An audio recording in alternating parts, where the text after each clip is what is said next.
Hello, and a very warm welcome to Cultural Communication Confidence with me, Victoria Reynoldson. And I'm really excited to be back today to do this solo episode talking all about the topic of resilience. Now, this topic has come up at various moments throughout the podcast. I've had conversations with guests on my show who've given me their perspectives about resilience. But I haven't talked about this topic recently, and I do think it is an important topic in the context of what I see my clients, my potential clients experiencing right now. As I mentioned in last week's episode, at the time of recording, at the start of 2025, early months of 2025, what we're seeing is a number of different challenges going on within organizations. We see reorganizations, retrenchments, redundancies. We see people having to change roles, and maybe you're facing this as well. But even if your organization isn't going through this right now, the fact that you are a leader or a potential future leader means that you will be facing stresses and strains every day. You will be facing, as part of the leadership and management role, thinking about your people, thinking about prioritization, and certainly the pace of work and the pace of performance and delivery and those expectations keep going up. It's an accelerating pace. So, this topic of resilience is highly relevant. If you are a leader or a future leader, then this is important for you to be successful, for you to be at your best as a leader. Now, resilience was one of the topics that I talked about in a workshop I did for an international organization recently. And I want to share a story that I also talked about there, which I think really demonstrates how important it is. Now, this story is a personal story which happened to me at the end of last year. And it was to do actually with my laptop. So I have a laptop that I use for my work. And what I was finding that was that I was working away on it, and very suddenly it would cut out. The power would go, it would switch off, and sometimes, hopefully, I'd get my work saved, but unfortunately, sometimes it would do it without warning. Now, this wasn't great. So I took my laptop to a specialist, a repair shop, and I asked them to look at it and understand what was going on, how we could stop this laptop from switching off very randomly and suddenly, as I thought. And what was really interesting was that the repair specialist, looked at the laptop and said, well, actually, there's a very easy solution to this. You see, what's going on is you're letting this battery run down to 0% each time. And the problem is that you're not meant to do that. You're meant to plug in the laptop when it gets to 20% and the low battery sign comes on. You need to plug it in, and that way you'll have no problems. But if you keep running it down to 0%, then you'll damage the battery. Now, the good news is that advice, that wisdom certainly helped my laptop, which is good news. But beyond this story about a laptop, this also struck a chord with me. It really sparked a thought with me, which is actually, if we think about life and ourselves as individuals, how often is it that we push through? As leaders, and if you're listening to this, thinking about how you work, how often are you pushing yourself to do one more thing, to keep delivering, to work that extra 10, 20, 30 minutes to get something done? How often are you pushing through tiredness and stress, or when you're starting to feel unwell? How often are you ignoring when your low battery sign comes on, your low power goes on, and just thinking, well, I've still got another 20% to go? This insight, I think, really connects to resilience, because we are often in the world of work today, and the people that I meet, my clients, thinking about a performance culture, thinking about how we can make things happen, and being very focused on the doing and the action. However, if we ignore the fact that we need to be powering ourselves up once we get to 20%, then that can lead to bigger problems with health, with well-being, with mental health even. So this is why resilience is so important. I'm going to share with you today my 5-step approach to thinking about how you get aligned with your resilience, even if it feels impossible today to make the time to do this. So I'm going to make this very practical, very applicable. But before I do, I just want to share that I know many of you are facing stresses and strains at this time, whether that's to do with restructuring in your organization, or whether it's to do with the pressures of delivering as a leader, as a manager within your organization. Whatever you're facing, I want to support you. And that's why I have created Global Leader Impact, which is a very powerful 5-day video training you can access in your own time. I just send it to your inbox, one a day for 5 days, and you can watch that or listen to that at any time. It's completely free to you. So if you'd like me beside you as you face some of these challenges, and you'd like to learn more about your leadership communication, then why not head over to www.culturecuppa.com/leader. And I'll put that link in the show notes as well. But coming back to resilience, as I said, I want to share with you these 5 easy steps that I believe everyone can take to start thinking about improving their resilience today. So this is not about sort of being going on a yoga retreat. It's not about taking vast time out of your calendar to go on holiday, although these things are really important maybe to you. What I want you to think about is what powers you up, what energizes you, and when you get to that 20%, how do you get yourself back on track? Okay, so it starts with step 1, which is noticing. I want you to notice when you're hitting that metaphorical 20% low battery area. You will know it yourself. You'll know when you start to feel tired. You know when you are starting to feel drained, when you're starting to feel stressed and overwhelmed by what's going on.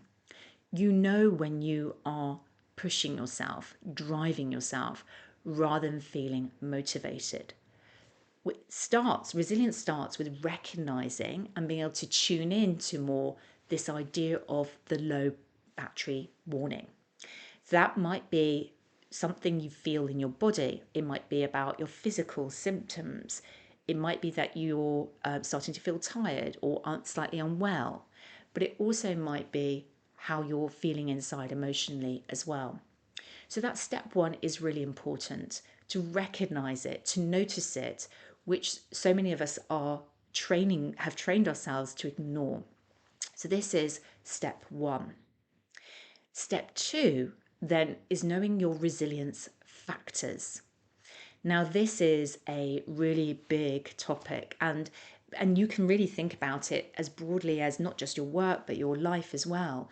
And thinking about the factors you need present to be the most energized, fullest version of yourself you can be. Now, for example, I know for me to be the leader I want to be, for me to be in the best version of my being emotionally intelligent, being sensitive and aware of what's going on, being able to handle what comes up in my day, then exercise for me is a really important resilience factor. Another one for me personally is being outside. That is really critical to me. If I don't spend enough time outside during the day, then I know I'm going to slow down. I'm going to start feeling sluggish. I'm going to start to feel really tired, particularly mid afternoon. So, those are two resilience factors for me. I'm really curious, and ask yourself now, what are your resilience factors?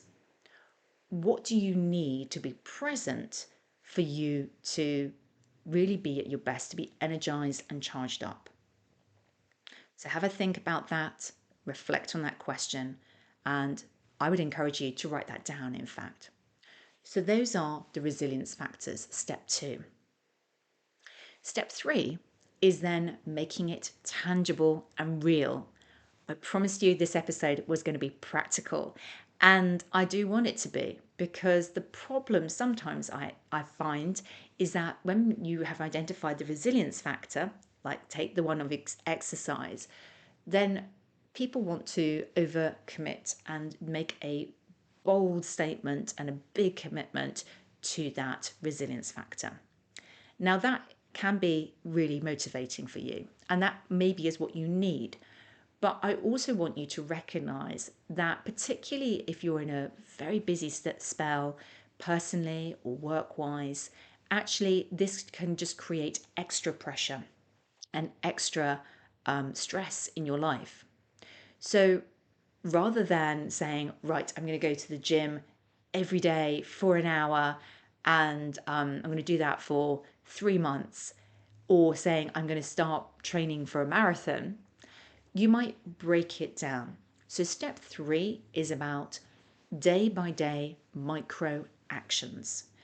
And I like to think about it in this way because I want you to be able to successfully implement the resilience factors.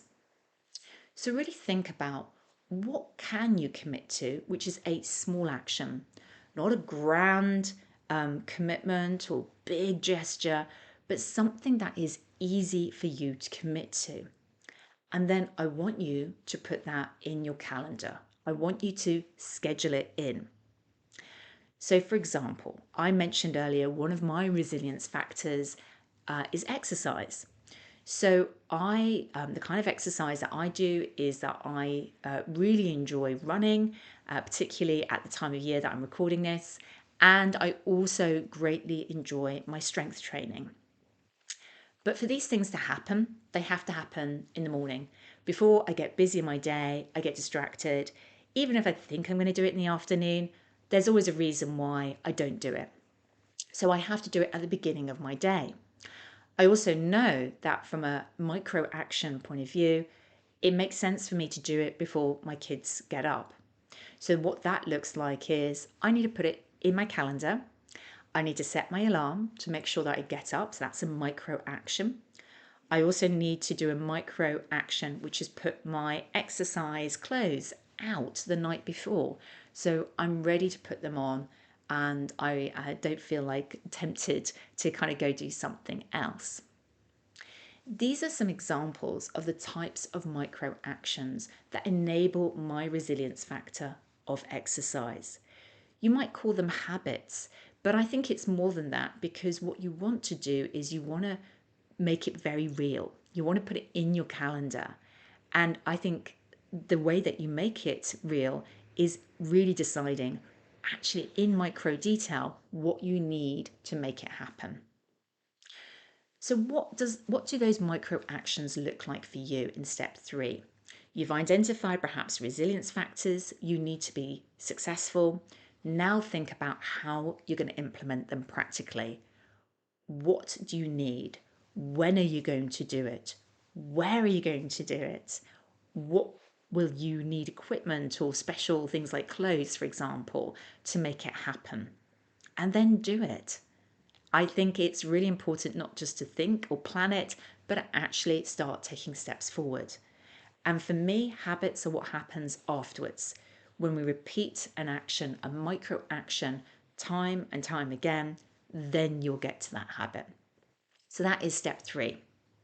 But that's not where it ends. In fact, there is a step four and five.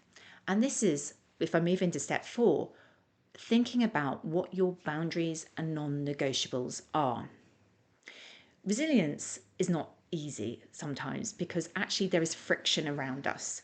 There are reasons which may be about demands on our time, expectations from others, our commitments to others around us that mean that we have to adjust something or ask for support or help to make those micro actions real.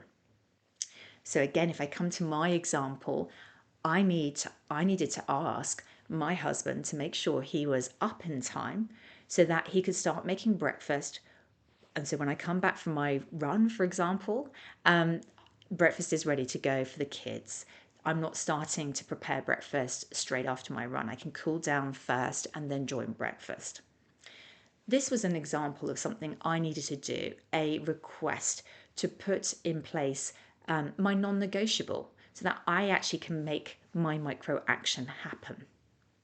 Now, this may be more challenging for you. You might have to really make some big requests of people, potentially thinking about your micro actions. But again, think about what needs to happen. For you to be resilient, do you need to be switching off at a certain point in time? Do you need somebody's support with loved ones around you or other commitments that you have? Do you need to create some space, physical space or temporal time space in your calendar by asking for leaning into others' help? Consider this question quite importantly because this is the thing which may trip you up, will stop you from implementing this and going back to the old ways of doing things. And then number 5, step 5 is communicating it. Being able to say what you need and why, and being able to say no as well. I talked about boundaries in step 4. And saying no is not always easy, and I get that. No is such a small word, but for some people, for some of you culturally, that might be really challenging to say. So today I want to give you some alternatives, some reframes on ways of saying no. I think it can be more helpful to say phrases like not now, or not yet, or even later.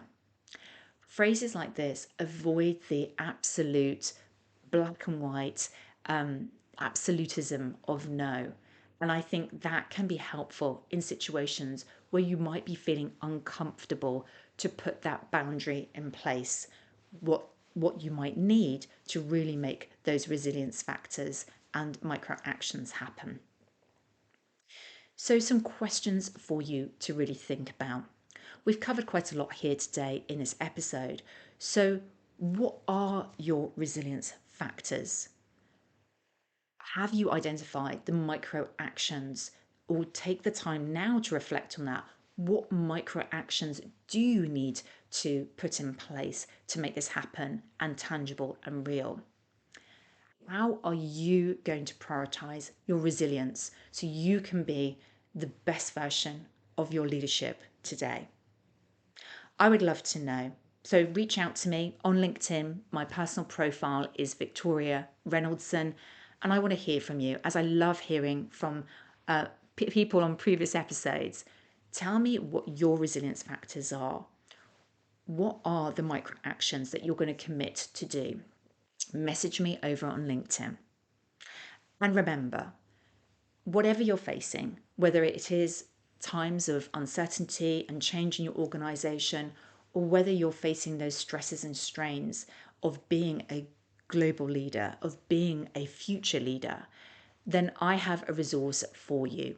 Global Leader Impact, 5 short videos in your inbox, high impact, every day for 5 days. You can access these at any point to boost your learning and your leadership skills. If you'd love to access that, just head over to www.culturecuppa.com/leader. Thank you so much for joining me for today's episode. I really enjoyed sharing my 5-step approach to resilience, and I hope that you now will start to really think about how you power yourself up. Once you get down to your 20% level, how do you bring yourself back up and energize yourself to really help with your own health and well-being.